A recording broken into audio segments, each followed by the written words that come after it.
July August আন্দোলনে যে সকল পুলিশ নিহত হয়েছে সে সকল পুলিশের পুলিশ হত্যার বিচার দাবিতে মামলা করা হয়েছে। এটা আমি আগে জানতাম না। আপনারা আমার আগের একটা ভিডিওতে দেখেছেন, সুনামগঞ্জের এক ব্যক্তি পুলিশ হত্যার বিচার দাবিতে ঢাকা মেট্রোপলিটন চিফ ম্যাজিস্ট্রেট আদালতে মামলা করতে এসেছিলেন। তার মামলা মাননীয় আদালত গ্রহণ করেননি। তার মানে আমরা জেনেছিলাম যে এই জুলাই আগস্ট আন্দোলনে যে সকল পুলিশকে পুড়িয়ে মারা হয়েছে, পিটিয়ে মারা হয়েছে, এ সকল পুলিশের কোনো বিচার হবে না বা এই সকল পুলিশ হত্যার ব্যাপারে কোনো মামলা হবে না। কিন্তু আমি একদম অবাক হয়েছি এক পুলিশ কর্মকর্তার বক্তব্য শুনে। শোনেন তিনি কি বলছে। পুলিশ হত্যার কথা বললেন, এটা সেই সব ক্ষেত্রে যাদের পরিবারের সদস্যরা মামলা করেছেন সে মামলা তদন্তাধীন আছে। তিনি এখানে বলছেন জুলাই আগস্ট আন্দোলনে যে সকল পুলিশ নিহত হয়েছে বা যে সকল পুলিশকে মারা হয়েছে সে সকল পুলিশের পরিবার মামলা করেছে, ভুক্তভোগীর পরিবারেরা মামলা করেছে, সেই মামলা তদন্তাধীন রয়েছে। এখন এই সকল বিষয়ে যদি তদন্ত হয়, এই মামলা যদি চলমান থাকে, তাহলে কারা কারা ফেঁসে যাবেন। আমরা স্বাভাবিকভাবেই একটু হাসি উল্লাসে মনে করতে পারি জামাত শিবির শুধু ফেঁসে যাবে, না, এর পিছনের রহস্য অন্য। আপনারা যদি একটু চিন্তা করেন যে জুলাই আগস্ট আন্দোলনে কারা কারা অংশগ্রহণ করেছে, বাংলাদেশের আপামর জনতা অংশগ্রহণ করেছে, এনসিপির নেতারা নেতৃত্ব দিয়েছে, জামাতের নেতারা নেতৃত্ব দিয়েছে, বিএনপির নেতারা নেতৃত্ব দিয়েছে। তার মানে এই সকল পুলিশ হত্যার যদি বিচার হয়, তাহলে এই যে আওয়ামী লীগ ছাড়া যতগুলো রাজনৈতিক দল রয়েছে কেউ পার পাবে না। আর এই কৌশলটাই করে রাখা হলো। এখন যদি এ সকল মামলার তদন্ত হয়, তাহলে এনসিপির যে সকল নেতারা রয়েছে যারা ওখানে নেতৃত্ব দিয়েছে তাদের বিচার হবে, তাদের নাম আসবে। বিএনপি ক্ষমতায় আছে, বিএনপির নেতাকর্মীদের নাম হয়তো আসবে না। তার মানে বিএনপি এখন খুশি হতে পারে যে হ্যাঁ, এদের বিচার হওয়া দরকার। বিএনপি কিন্তু এখন খুশি হতে পারে। আপনাদের একটা কথা মনে করিয়ে দিই, শেখ মুজিবুর হত্যার বিচার এই বাংলাদেশের মাটিতে 40 বছর পরে হয়েছে। বিষয়টা মনে করেন, ঘটনা 1973 সালের, তার বিচার হয়েছে এসে এই শেখ হাসিনা ক্ষমতায় থাকা অবস্থায়, অর্থাৎ 12-13 সালের দিকে এর বিচার হয়েছে এবং তাদের ফাঁসি হয়েছে। এই জুলাই আগস্টে যে সকল পুলিশ নিহত হয়েছে এদের বিচার যদি চলে বা এই আন্দোলনে যারা অংশগ্রহণ করেছে তাদেরকে যদি দায় মুক্তি না দেওয়া হয়, তাহলে এই পুলিশ হত্যার দায়ে একদিন না একদিন বিচার হবে। সেই বিচারে এই বাংলাদেশের যে সকল রাজনৈতিক দল রয়েছে আওয়ামী লীগের সাপোর্টারের বাইরে, যেমন বিএনপি, এনসিপি, জামাত থেকে শুরু করে এবি পার্টি যারা আছে, হেফাজতে ইসলাম, খেলাফত মজলিস, এরা এক সময় না এক সময় এদের নেতাকর্মীরা এই মামলায় ফেঁসে যাবে। এখন বিএনপি ক্ষমতায় আছে, বিএনপির নেতাকর্মীরা হয়তো পার পেয়ে যাবে, এনসিপির নেতারা যদি ধরা খায়, মানে এই মামলা যদি চলে আর কি। যদিও স্বরাষ্ট্রমন্ত্রী সালাউদ্দিন আহমেদ তিনি বলেছেন যে জুলাই আগস্টে পুলিশ ও হত্যার বিষয় নিয়ে তদন্তের কোনো সুযোগ নেই, কিন্তু পুলিশ কর্মকর্তা নিজে বলছেন যে ভুক্তভোগীর পরিবার মামলা করেছে, এই মামলা তদন্তাধীন রয়েছে, এই মামলা খারিজ হয়ে যায় নাই বা এই মামলা গ্রহণ করা হয় নাই এমনটা কিন্তু না, তদন্তাধীন রয়েছে। তার মানে মামলা এমন একটা জিনিস যে 20 বছর পরেও এর কার্যক্রম চলতে পারে, 50 বছর পরেও এর কার্যক্রম চলতে পারে, ওই সময়ের আইন অনুযায়ী সেটার বিচার হতে পারে। এখন জুলাই আগস্টে এই আন্দোলনে যে পুলিশদেরকে হত্যা করা হয়েছে, পিটিয়ে মারা হয়েছে, থানা জ্বালাপোড়া করা হয়েছে, এই মামলা যদি এখন মানে খারিজ করা না হয়, এই মামলা থেকে যারা আন্দোলন করেছে তাদেরকে দায় মুক্তি না দেওয়া হয়, তাহলে এক সময় না এক সময় এই জুলাই আগস্টের যারা মানে শীর্ষের দিকে ছিল বা প্রথম দিকের ছিল তাদের বিচার যে নিশ্চিত হবে এতটুকু জেনে রাখেন।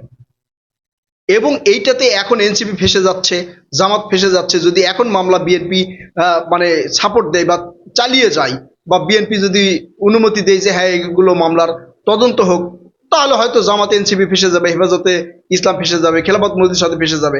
কিন্তু একটা সময় বিএনপি যদি ক্ষমতায় না থাকে, ক্ষমতা কিন্তু চিরস্থায়ী নয়, ক্ষমতায় না থাকে, তাহলে এই মামলায় বিএনপিকেও জড়ানো হবে। এটা হচ্ছে একটা কৌশল।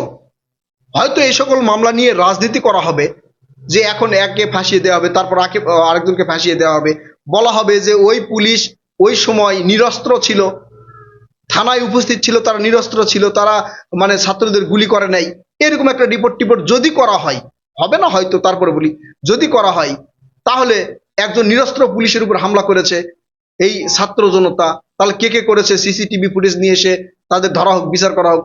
এইভাবে চলতে চলতে একটা সময় দেখবেন এই সবগুলারে ধরা হবে। কোনো সময় যদি আমলিক ফিরে আসে তখন দেখবেন এক এক করে সবার বিচার হচ্ছে। আর এটা হবে তখন কৌশল। আপনারা একটা গল্প শুনেছেন, তিন বন্ধুর গল্প, অনেকেই শুনেছেন, তারপরে একটু বলি। তিন বন্ধু, একজন হিন্দু, একজন মুসলমান, একজন খ্রিস্টান। তারা তিনজন মিলে একটা মুসলমানের আখ খেতে, মানে যে কুষার ক্ষেত, আখ ক্ষেত, সে আখ খেতে গিয়ে আখ চুরি করেছে। ওখান থেকে আখ কেটে কেটে তারা খাচ্ছে, চুরি করতেছে। এখন ওই মুসলমান মানে যে জমির মালিক, তাই দেখে যে তিনজন মিলে তার আখ ক্ষেতের আখগুলো কেটে কেটে খাচ্ছে। এখন মুসলমান চিন্তা করছে যে ওরা তিনজন, আমি একা আনতে পারবো না, তাহলে কি করা যায়। ওই তিনজনের কাছে গেছে, গিয়ে বলতেছে, এই তুই তো মুসলমান, হ তুই কি হিন্দু, তুই কি খ্রিস্টান, তো তোরা তিনজনে মিলে আমার জমিতে আখ খাচ্ছিস, ভালো কথা। তুই হিন্দু আমার প্রতিবেশী, তুই মুসলমান আমার নিজের ধর্মের, তোরা দুইজন খাইতেই পারিস, ওই খ্রিস্টান কেন খাবে। তখন ওরা তো মনে করতেছে, হয় তাই তো, তাহলে খ্রিস্টান কেন খাবে। তখন এই হিন্দু মুসলমান এরা এক হয়ে খ্রিস্টানকে মারধর করে সেখান থেকে তাড়িয়ে দিয়েছে।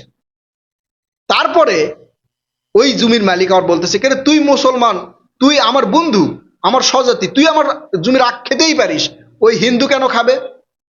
তখন মুসলমান বলছে, তাই তো, আমি তো খেতেই পারি, আমি তো মুসলমান, আমার ভাইয়ের জমি, সব মুসলমান ভাই ভাই, ভাইয়ের জমি আমি খেতে পারি। তখন ওই হিন্দুরে মারধর করে ওখান থেকে তার সরাই দিছে।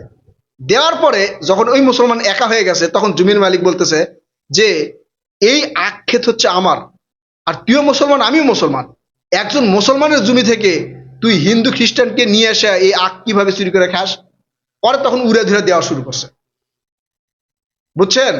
এই যে এক এক করে সরাই দিল, সরাই দিয়ে একবারে জাত ধরা ধরেছে। ঠিক এই জুলাই আগস্ট আন্দোলনে পুলিশ হত্যার বিচারটাও যদি চলে ঠিক এইভাবে হবে। আগে এনসিপির করা হবে, বিএনপি ক্ষমতায়, বিএনপির তো করতে পারবে না। তারপরে কি করবে, জামাতের করা হবে, তারপরে অন্যান্য রাজনৈতিক দলের করা হবে। আল্লাহ না করুক, যখন ক্ষমতা তো চিরস্থায়ী নয়, বিএনপি যখন ক্ষমতায় থাকবে না, তখন কি করবে, বিএনপিকে আবার এই মামলায় ঢুকাবে। ঢুকে তখন দেখবেন যে কি শুরু হচ্ছে। এখন বিএনপিকে হয়তো বলবে যে আপনারা ক্ষমতায় আছেন, সমস্যা নাই, আপনাদের তো বিচার হবে না, তো এনসিপি আর জামাতের একটু ডলা দেই। তখন হয়তো বিএনপি মনে করতে পারে, যদিও বিএনপি ফাঁদে পা দিবে না, স্বরাষ্ট্রমন্ত্রী যেটা বলেছে, তারপরে আমি একটু কল্পনার কথা বলতেছি। তখন কি করবে, জামাতের এনসিপি ডলা দে, তখন বিএনপি বলবে হ্যাঁ ঠিক আছে দাও। এরপর বিএনপি যখন ক্ষমতায় থাকবে না, তখন বিএনপি বলবে হ্যাঁ তোরাও তো সাথে ছিলি। বুঝাতে পেরেছি। একটু চিন্তা করেন, এই জুলাই আগস্টে পুলিশ হত্যার মামলা যদি হয় বা তাদের বিচার যদি চলে, বিচার পরিবার করতেই পারে ঠিক আছে, কিন্তু অব্যাহতি দেওয়া, সেখান থেকে এই মামলা খারিজ করে দেওয়া, দায় মুক্তি দেওয়া, এটা প্রশাসন বা সরকারের কাজ। এটা যদি না হয় তাহলে ভবিষ্যতে আরো কি হবে আপনারা চিন্তা করেন। প্রিয় দর্শক, প্রিয় কলিজার ভাই বোনেরা, আপনারা ভিডিওতে লাইক কমেন্ট করবেন। কথা হবে নতুন কোনো ভিডিওতে ইনশাল্লাহ। ততক্ষণ পর্যন্ত ভালো থাকবেন। আল্লাহ হাফেজ।